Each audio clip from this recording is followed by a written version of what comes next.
This is a Varla Eagle One first gen scooter. As many of you guys know, the battery has now gone bad and needs to be replaced, but pretty hard to find this battery. And Varla, as of this video, it's out of stock. And the battery sucks anyways. So what I recommend you do is buy a e-bike battery. All right, buy an e-bike battery. I got this one on eBay.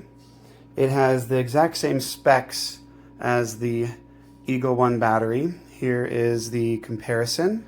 The only difference in specs is that the original is 50 amp max continuous discharge, while the replacement e-bike is 40 amp. So it probably isn't going to go as fast, but it will last longer because it has more amp hours. So what you do is you remove the battery permanently from the Varla. The battery connects to two of these type of connectors. They are XT60 connectors. And what you do is, well, this guy has the same connector, and you have to split it off.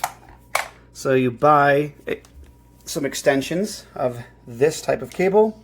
You get two of them, you splice them together, and then you can connect it together like this. So I'll show you how that is, but then once all that's connected, you can shove the wire through this area in the front, and when you're all done, you're gonna have to use caulk and really seal this up and seal everything you can to prevent any moisture from getting in the cabin.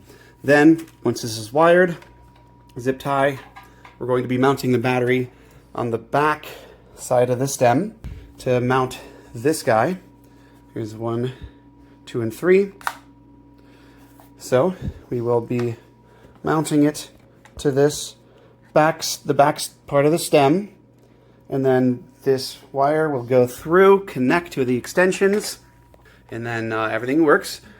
This, you won't need to use the chargers anymore, so just fill it with hot glue or something to seal these off permanently. And remove the battery permanently, so it's just going to be nice and open in there. The benefit of this is that it's going to last a lot longer. It's a better battery. Getting one of these e-bike batteries already has an enclosure, so you don't have to worry about that. And this is removable. Here are some features of the battery. If you see here, there's a button that when the battery is on and you press this button, it shows you the percentage of the charge. You can use a key here that it gives you, that when you twist it, it locks in to the pad right here. This is a USB charging port. There's the charger to recharge the battery, which the charger is included. An on and off button for safety. You could actually remove this battery when the scooter is not in use. If you park it somewhere, you could just pop the battery off, remove the battery so nobody can really easily steal it. It also makes it a lot lighter when you remove this, so it's very easy to load this into a vehicle for transportation. Here's my wire splice job using wire nuts and pink electrical tape. Just connect red to red, black to black. If you do have the choice, I would rather recommend doing heat shrink tubing instead of my method. So we got the cables all installed here. We ran it through that little opening, went underneath that, the connection for the extension. Wrap it in electrical tape, the connection point, and it keeps running through to the top. I didn't want to run, I couldn't run it through here, that little point in the center, so it's going to go around, and I have this little cable protector wrapped in the exterior. It's going to go up into here, and then it'll connect to the battery, and the battery attaches to the back of the stem.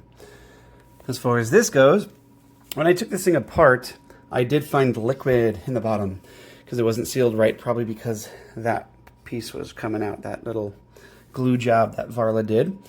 So I lined the bottom with paper towels to soak up any possible moisture. Then we got a custom foam piece cut. We just cut a piece of foam to prevent anything from moving around. This should be a really tight fit so that nothing will move around in here. And then we can just seal this right on up and seal that up. But we ran into an issue. I also used, this, as you saw before, to protect that battery, but ran into an issue here. Originally I said screw it in through these poles, through the pole here, but there's a bunch of cables running through that pole, right? And I didn't want to risk drilling through this to hit these cables. And what you should do, if you don't want to do that, is get metal clamps for pipes. And get metal clamps. I didn't have any, so a bunch of zip ties, which is pretty dangerous, knowing that all this is being attached through zip ties for a massive battery. But get metal clamps for pipes, and how you could do that, I did just a basic zip tie for this to prevent this metal piece from going down. There's a little sliver of an open gap that you can go through and around the stem for that upper piece to hold that in place. While you have that surrounded, going around, that zip tie that's going around, you can attach two more to that to go up and loop up and around to prevent it from sliding down. Okay, so that is what I did. The one going around, and one going through, so that there's two going up to secure in, and then around. So it doesn't go down, doesn't go left or right, so it's attached 1, 2, 3 points on the top. For the bottom, we've got this guy, which 2 zip ties loop and attached to the bottom. So it is pretty secure, but for plastic zip ties and holding a battery, I would not recommend this. Just get metal clamps, small clamps that you can screw in with a screwdriver, a flathead or screwdriver, to really get a solid connection, a solid, stable connection here. But this should hold. Here's the battery removed. Ignore all of the white stuff. That is super glue that I tried using to attach this base, this metal piece to the plastic. Didn't end up working, so I didn't go with that. So ignore all the white stuff. But you can see there's a zip tie in the very top piece, a zip tie in the middle piece, zip ties on that bottom piece, and it's a very light scooter now.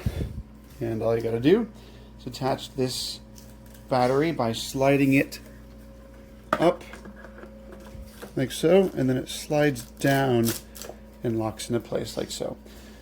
Once it's fully installed, you grab the key, turn this knob, that will lock it into place so it can't fall out. Here is the finished project here. We have the battery fully charged and attached.